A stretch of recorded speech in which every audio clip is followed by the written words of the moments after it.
నిబంధనల మేరకే నిర్దేశిత గడువులోపు బదిలీలు చేపట్టాలని తిరుపతి జిల్లా కలెక్టర్ వెంకటేశ్వర్ పేర్కొన్నారు.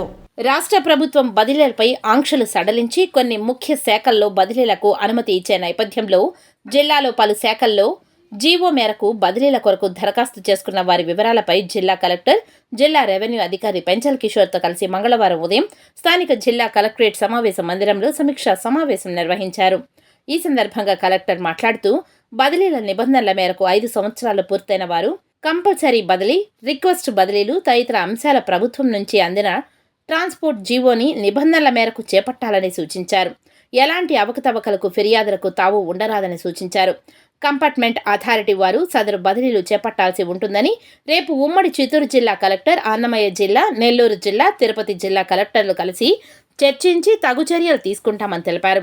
వీటిని రెవెన్యూ, పంచాయతీరాజ్ మరియు గ్రామీణాభివృద్ధి శాఖ, SERP, municipal administration and urban development, గ్రామ వార్డు సచివాలయ శాఖ, గనులు, భూగర్భ గను శాఖ, ఇంజనీరింగ్ సిబ్బంది, అన్ని శాఖలు, దేవాదాయ శాఖ, రవాణా శాఖ, ఈఎఫ్ఎస్ అండ్ టీ, పరిశ్రమల శాఖ, విద్యుత్ శాఖ, stamps and registration, commercials tax, excise శాఖల్లో బదిలీలు జరగనున్నాయని తెలిపారు. ఈ సమావేశంలో డిప్యూటీ సీఈఓ ఆదిశేషారెడ్డి, జిల్లా సాంఘిక సంక్షేమ మరియు సాధికార అధికారి చెన్నయ్య, గ్రామ వార్డు సచివాలయం అధికారిని సుశీలాదేవి తదితరులు పాల్గొన్నారు.